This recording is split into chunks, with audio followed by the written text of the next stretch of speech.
На старт ралли-рейда, гонки по бездорожью, выходят только специально заточенные для этого машины. Агрегаты в них стоят запредельных денег, кто сколько смог осилить. Они полны всевозможных придумок и ухищрений. Перед каждой гонкой их перебирают, проверяют, настраивают, берегут. Им даже не дают самостоятельно ездить по дорогам, чтобы ресурс раньше срока не выработать. Тем удивительней, что на трассе они выглядят как хрупкие игрушки, которые постоянно ломаются. И не только потому, что переворачиваются или отрывают колеса и мосты, попав в ямку. Просто не выдерживают детали и целые узлы. Возьмем, например, такую штуку, как редуктор моста. Ничего особо хитрого в нем нет. Несколько здоровенных шестерней из качественного металла. Что с ними может случиться? Неужели езда по песчаным горкам или степным тропинкам настолько серьезное испытание? Но особенно удары приходятся на редуктора. Потому что редуктор передает крутящий момент от двигателя на колеса. И вот мы видим видео, где машина трогается с места, колеса вязнут в песке, и вы представляете, какая нагрузка идет на редуктор, который передает крутящий момент от двигателя на колесо, которое завязло в песке, чтобы сдвинуть машину с места. Это нагрузки на зубчатые зацепления, на опорные подшипники, на шлицы редуктора. И даже когда колесо вывешивается, прыгая по песчаным барханам, то скорость колеса меняется. Когда оно в воздухе, оно разгоняется на 2-3 оборота в секунду быстрее. Когда она приземляется, вязнет в песке, то эта скорость тут же падает на 3-4 оборота. Это снова нагрузки и удары по самим редукторам автомобиля. Если колесо, которое вязшее в песке, при движении машины, резко упирается в какой-то камень или препятствие, то оно на долю секунды останавливается. Снова удар по зубчатому зацеплению редуктора. Иногда такие удары выкрашивают зубья зубчатых зацеплений в самих редукторах. Когда автомобиль переходит из одного дорожного покрытия в другое. Он двигался по песку, колеса вязли в песке, это совершенно одни нагрузки. А потом он неожиданно выскакивает на асфальтированную поверхность. Меняется коэффициент сцепления колеса с поверхностью. Если раньше в песке оно просто проскальзывало, то за асфальтовое покрытие оно цепляется. И снова удар по редукторам. Что ж, тем интересней было компании «Супротек», которая гордится тем, что ее трибосоставы защищают от нагрузок, проверить их в деле. Показывать истории, когда редуктор был обработан трибосоставом и благополучно доехал до финиша, а таких случаев были десятки, неинтересно. Может, редуктор и так бы дошел. Однако за 3 года нашлось и несколько показательных моментов. После первого дня одной из гонок у Александра Бочкарева загудел редуктор в Паджеро. Гул – верный признак того, что редуктор скоро разлетится. Зубцы перестали входить в зацепление гладко и долбят друг друга на каждом обороте. У нас есть запасной редуктор, то есть мы можем его, скажем, за ночь попробовать его поменять. То есть все механики должны ложиться спать? Да, ночью поменять редуктор. Или другая альтернатива, мы попробуем залить туда удвоенную дозу трибосостава. Александр рискнул. 2 часа с ударной дозой трибосостава машина крутила вывешенными колесами. Ночью механики спали. А потом... И на следующий день мы продолжили гонку. И заметили, что он гудеть перестал.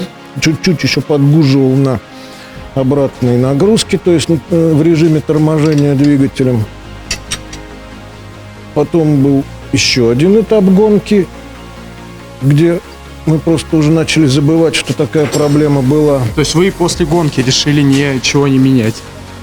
Мы про нее забыли, про эту проблему. Потом была еще гонка, потом еще гонка. И вот, наконец, в Иваново уже, когда мы, видимо, настолько обнаглели, что просто забыли слова благодарности за это дело. Я же совсем забыл. Мост-то не меняли и вообще про это дело забыли. Мы ездим с этим мостом. То есть 2 гонки уже? Уже 2 гонки, да. И сейчас Лязон еще еще 40 километров нам... Нет, мы забыли, что он есть. Редукторы, коробки передач, шрусы в ралли-рейдах меняют как перчатки. Бывает трудно уследить, какой узел был обработан, а какой нет.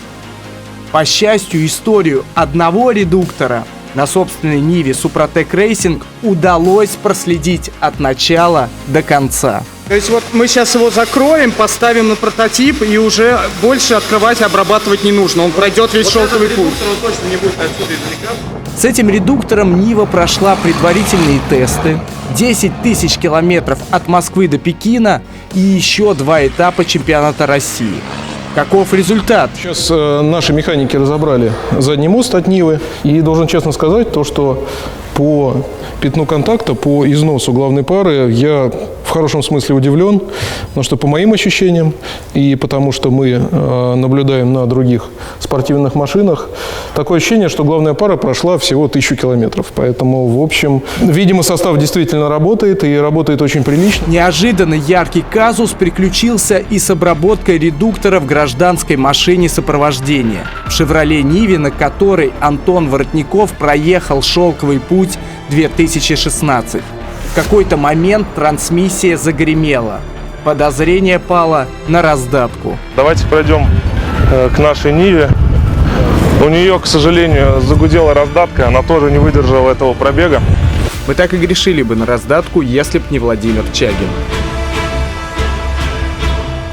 Ну, ребят, что нам будет-то?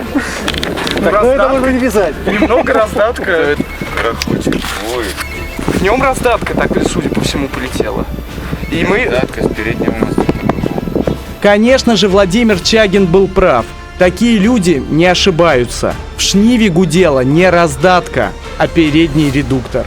У него вытекло масло, то есть попал песок в сальники, вот, проел именно вот этим абразивом, ну там износ, вот, масло просто через это место вышло, и реально, то есть он какой-то участок-то доехал, туда также залили, там, не знаю, 5, что ли, флаконов Супротека, как бы, ну, с ревом, с грохотом, но машина доехала в Пекин и обратно-то вернулась своим ходом. Причем это невозможно было отключить, кардан не снимали, то есть это все равно там с большими зазорами. Когда мы разобрали, были зализы на главной паре, то есть видно, что редуктор проездил без масла, был повышенный износ, но в дороге, кроме как на шумовой эффект, это ни на что не влияло. Причем подшипники, когда сняли, редуктор без масла, в нем срезаны именно рабочая часть главной паре, зализы, они остались, но подшипники остались в идеальном состоянии. Проблемы с редуктором не редкость и в трофи-рейдах, гонках по лесам и болотам. Трансмиссия здесь одно из самых уязвимых мест автомобиля.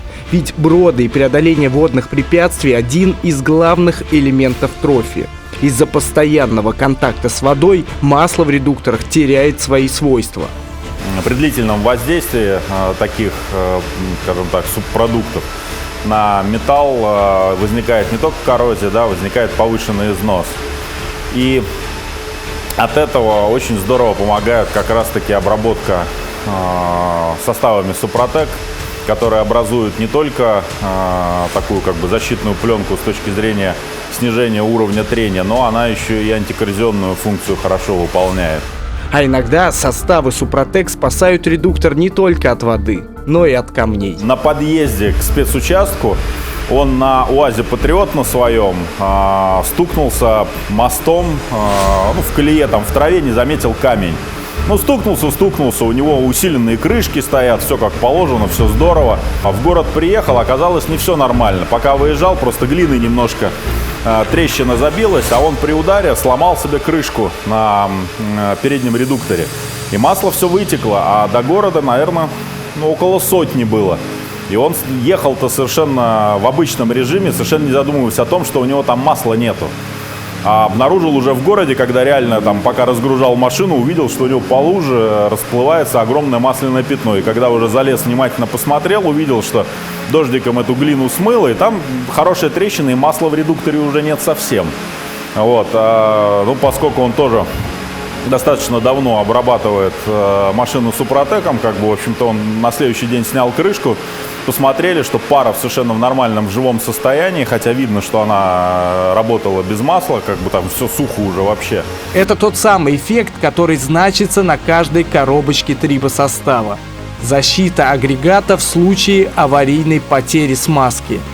Как это получается? Триботехнический состав редуктор был разработан для трансмиссии, то есть это для редукторов, раздаток, который отличается вот большой передачей момента, то есть там очень высокие нагрузки, маленькие скорости скольжения, поэтому группа минералов, композиция, которая подбиралась, отличается большей твердостью и большей крупностью частиц, которые как раз и готовят поверхность для того, чтобы создать там защитную структуру. Причем слой, который в результате формируется, это не 3 микрометра, как в двигателе, например, а это порядка 10-15 микрометров, то, что позволяет практически даже залечить задиры, если не есть. В чем же смысл всех этих тестов? В том, что триботехническим технологиям Супротек удается продлить срок службы узлов автомобиля, даже когда они работают с адскими перегрузками. В обычной гражданской машине она это сделает тем более. Редуктор перестанет гудеть и прослужит в 2 раза дольше. Короче, идите покупайте наши составы, пока этот ролик не стал окончательно рекламным. Проверено автоспортом.